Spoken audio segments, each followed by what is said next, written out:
Bonjour à tous, ici Jiba pour l'unboxing et l'analyse du pack d'intro Cycle Vicieux, le pack vert noir des Serments des Sentinelles.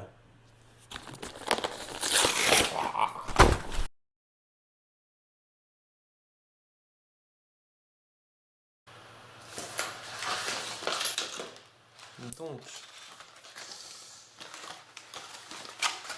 le pack d'intro, Cycle Vicieux, c'est pas faire, c'est pas faire. Alors, vous retrouverez donc une jolie feuille, une jolie boîte derrière. Alors, n'oubliez pas que dans la boîte, et oui, il y a des choses de cachées dans ce carton. Hop, je jette ça. Donc, on a comme d'habitude un petit livret que j'arrive jamais à ouvrir avec tout ce scotch. Voilà, c'est la magie du direct. Voilà, donc dans ce livret, vous retrouverez une liste de tous les intro packs du Serment des Sentinelles, tout ce qu'il y a dedans, avec la liste complète de chacun des decks. Si vous cherchez un truc en particulier ou si vous ne savez pas quoi jouer. Voilà, une jolie photo de Nissa. On va mettre ça de côté, donc deux boosters. Ça, vous avez l'habitude maintenant, si vous suivez de temps en temps les vidéos, ou si vous avez déjà acheté des intro packs, on les gardera pour le deck à la fin. Je les mets sur le Grand Prix Lyon, voilà. Et on va ouvrir maintenant ce truc-là. Je sais jamais dans quel sens. Voilà, il y a ouverture facile. Enfin, on sait ce que c'est les ouvertures faciles. Alors, on a fiche de référence des règles. Pareil, avec un petit... Hop là. Donc la fiche de référence de règles qui vous rappelle des choses comme phase de combat, étape de début de combat, déclaration des attaquants, déclaration des bloqueurs. Chaque créature dégagée, défenseuse, ne peut bloquer qu'un seul attaquant. Les créatures ne sont pas obligées de bloquer, par exemple. Voilà. On vous rappelle vite fait les règles de Magic, c'est toujours appréciable, surtout quand on achète un intro pack et qu'on n'est pas toujours au taquet dessus. Et puis, on sait-on jamais, on pourrait apprendre des choses. Alors, quelle est la star de cet intro pack? C'est le contaminateur effroyable. C'est une 6/8 pour 6, alors vous la verrez normalement à l'écran suffisamment bien pour pouvoir la lire. Elle a carence et elle peut exiler une carte depuis votre cimetière et l'adversaire ciblé perd autant de points de vie que la force de la carte exilée. Alors je vous rappelle que vous avez ici un coût de mana un peu particulier. On a 3 manas plus 1. Alors les 3 manas, c'est ce qu'on appelle des manas génériques. C'est des manas qui peuvent être payés avec n'importe quelle couleur. Et l'autre mana, petit symbole bizarre à l'espèce de losange à côté, c'est du mana incolore. Donc c'est strictement avec quelque chose qui produit du mana incolore que vous pourrez payer ce coût-là. Donc voilà, c'est rappelé même sur la carte maintenant, hein, machin représente un mana incolore. Voilà. Alors, on retrouve l'abomination étouffante aussi de la bataille de Zendikar. Une 4-3 vol qui fait sacrifier des choses. Donc j'imagine qu'on va jouer avec le cimetière et avec des effets sacrifice. Alors comme d'habitude, je vais vous les curver. Tiens, on va enlever complètement les boosters parce qu'on va avoir besoin, avec ces Flictocos, de la curve à 1. Voilà, donc ça sacrifie plutôt bien puisque quand ça meurt, ça met un sion. Ces deux 1 là, les serviteurs du propagateur font la même chose. Quand ils meurent, ils mettent des sions.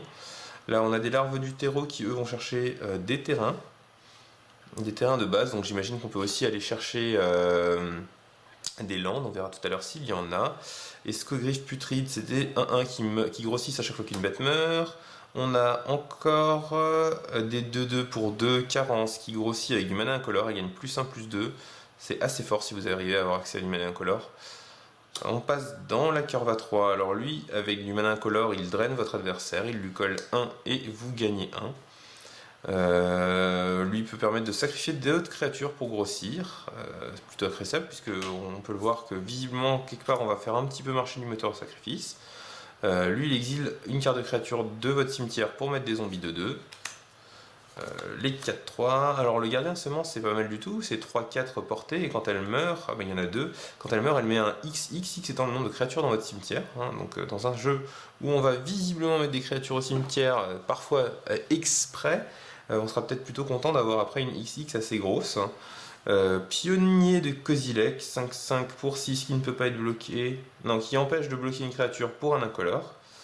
3-3 pour 6 qui met 3 jetons en arrivant.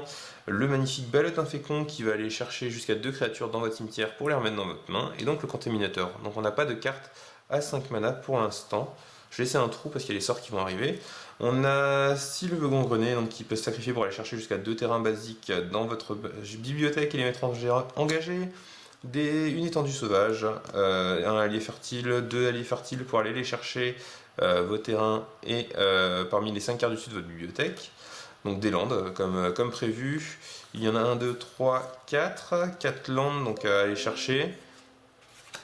Ensuite on a des marais, des forêts bien entendu. On va arriver aux sorts. Voilà. Donc les sorts, on a des fragments d'os, voilà, il y en a 2.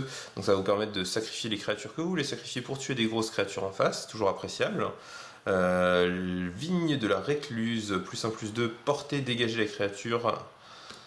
Sacrifier une créature, piocher 2 cartes. Mettez les 3 cartes de votre bibliothèque dans votre cimetière. Vous pouvez renvoyer une carte de créature de votre cimetière dans votre main. En éphémère, c'est pas mal. -4 pour 2 noirs. Alors voilà, connexion annuelle, naturelle, pardon, trop annuelle. Je ne sais pas. Cherchez dans votre bibliothèque une carte de terrain de base, mettez-la en jeu, engagée. Donc c'est en éphémère. Ça marche assez bien avec tout ce qui est touche terme, mais il n'y en a pas dans ce deck si je ne m'abuse. Ensuite, de quoi renvoyer une carte de créature ciblée de votre cimetière dans votre main et gagner 6 points de vie, c'est toujours bien contre les jeux aggro. Et de quoi exiler des créatures directement. Donc c'est pas mal, c'est pas mal. On voit qu'il n'y a quand même pas tant de besoin de mana incolore. On en a besoin un peu pour une ou deux capacités à gauche, à droite, mais pas dans le coup des cartes. C'est plutôt appréciable parce qu'on a que 4 landes. Et il ne faut pas oublier quand même que c'est comme une troisième couleur un peu ce mana incolore. Hein. C'est pas évident à produire et ça vous mange des ressources quand vous cherchez à l'utiliser. Du coup, bon, un jeu plutôt intéressant, plutôt sympathique, premier abord, il se tient bien. J'ai pas envie de changer grand chose en deck, donc on va voir ce que les boosters auront à nous offrir. Et s'il y a des choses qui nous paraissent intéressantes dedans. Alors, on a une carte noire, on va la regarder tout de suite. +2, +0, régénérer la créature. Donc, c'est plutôt pas mal comme tricks. Je sais pas de quoi on a peur ou quoi on n'a pas peur. Alors, je sais que connexion naturelle, c'est peut-être un peu surfait dans ce jeu. On a assez de terrain. Et même s'il y a quelques gros trucs, il n'y en a pas assez pour vraiment se poser la question de est-ce que je vais vraiment dédier des ressources pour aller chercher du mana. Donc ça fait partie des cartes qu'on va pouvoir enlever d'ailleurs assez rapidement. J'en suis pas un grand fan en tout cas. Malgré le fait qu'il faille chercher des landes. Après on a 4 choses qui créent des jetons qui font des landes, qui font du mana incolore si vraiment on a besoin d'incolore. Ouais, après on n'a rien vraiment qui va en chercher sinon. Bon, à part étendue sauvage. Voilà, si on peut trouver d'autres étendues sauvages, ce serait pas mal. Mais les boosters, à mon avis, ne nous en permettront pas, puisqu'il y en a dans le serment des sentinelles. Il y en a, pardon, dans la bataille des antiquaires, mais pas dans le serment des sentinelles. Alors, bon, en tout cas, on va mettre ça de côté. Alors, ça, c'est pas la bonne couleur. Ah, exiler une créature, ça, c'est toujours bien. Voilà, peut-être que un rivage inconnu, ça va être plus intéressant dans ce jeu, puisque ça va nous permettre de faire du mana incolore. Et en plus d'ajouter un mana de la couleur de notre choix, ça pourrait remplacer avantageusement un terrain quelque part, donc on va le mettre par là. Alors ça c'est pas la même couleur, ça c'est une bonne créature, 5-4 vigilance piétinement, dans le doute on va la mettre pour l'instant, voilà. Une autre 6-5-5 pour 6, mais je préfère vraiment les gardes santes d'Étajuru. Une de 2 qui met un sion quand elle arrive, ça aussi ça peut être pas mal. Ça rentre dans le thème. Un terrain blanc-vert, ça ne va pas rentrer dans le thème. Du blanc, ça ne rentrera pas dans le thème. Alors, suivi par les ruines, qu'est-ce que ça fait ça? Cherchez dans votre bibliothèque une carte de terrain de base, révélez-la. Vous pouvez la mettre sur le champ engagé si vous avez un land, et sinon, tu la mets dans ta main. Ok, donc ça permet de chercher n'importe quel terrain basique. Pas sûr que ce soit très utile non plus. Alors, on va arriver à la rare, le fracasseur de réalité. C'est plutôt vénère comme carte, on est sur une 5-5 pour 5, par contre elle coûte directement de l'incolore, et elle a piétinement et célérité, donc c'est vraiment plutôt pas mal, et quand il devient la cible d'un sort ou d'une capacité qu'un adversaire contrôle, vous le contrez à moins que son contrôleur ne se défausse d'une carte. Donc c'est marqué aussi facile à arrêter qu'à comprendre. Ouais, et ben moi je suis bien d'accord avec eux, on comprend rien à la carte, en tout cas au dessin de la carte. Du coup, ça pourrait être intéressant si on arrive à fixer correctement nos landes de jouer ça, parce que c'est quand même une carte assez vénère. Est-ce qu'il y a une foil ou un terrain? Non, on va s'arrêter là. Donc pour ce booster, alors c'est pas mal du tout ce fracasseur, mais est-ce qu'on va arriver à être sûr que quand on l'a en main tour 5, on puisse la jouer. Ça risque de revenir avec jouer des connexions naturelles ou des choses comme ça si vraiment on veut se forcer. Je ne sais pas, je ne sais pas. Voyons voir le deuxième booster. Alors ça c'est du blanc, on ne regarde pas. On a de quoi engager un allié pour mettre pardon, pour mettre 2 à, un adversaire ciblé. Il n'y a quasiment pas d'alliés dans le deck, donc ça va pas être très très bien. Hop, je vais monter un peu les cartes que vous les voyez mieux peut-être. Une autre 2-3 portées, on en a déjà 2. De quoi faire du mana. Alors ça c'est pas mal, ça a l'air bien. Pour cette mana, il arrive en jeu avec 2 jetons spawn et il peut se régénérer. Oh, c'est pas trop mal. Écoute, on va le mettre. Moi j'aime bien les grosses créatures. Le marcheur qui grossit avec des landes. La rare supplice implacable. Tiens, c'est intéressant. Alors c'est une carte assez particulière puisque elle fait perdre à votre adversaire 5 points de vie à moins qu'il se défausse soit de 2 cartes, soit qu'il sacrifie une créature, soit qu'il sacrifie un Planeswalker. Et vous allez faire ça 2 fois d'affilée. Donc c'est pas trop mal comme carte. Ah, j'ai l'impression qu'il y a suffisamment de cartes pour avoir une foil derrière. C'est un terrain. Il devrait y avoir la foil déjà, non? Ouais, il est là, ok. Il y a un sacré saut foil et un Sion Eldrazi. Donc ça c'est les jetons que la plupart de vos cartes peuvent produire. Je ne sais pas si on la voit très bien à la caméra. Donc voilà, j'ai pas l'impression qu'on puisse facilement suffisamment fixer nos landes. Quand je dis land, je dis pas land en anglais, je dis vraiment land, le terrain land, waste en anglais, pour utiliser le fracasseur de réalité, mais je trouve que même si on a quand même 2-3 trucs pour aller en rajouter, et s'il n'arrive pas tour 5 pile poil mais tour 6, c'est pas si grave, parce qu'il est vraiment balèze. Donc j'enlèverai ces deux choses là déjà pour aller rajouter ces deux-là. Je pense que le carcasse de gestation est un peu trop optimiste pour le reste du deck. On a ça qu'on a rajouté pour rajouter un Sion en plus. Et on a lui qu'on a rajouté également. Donc il faudrait enlever 2 cartes.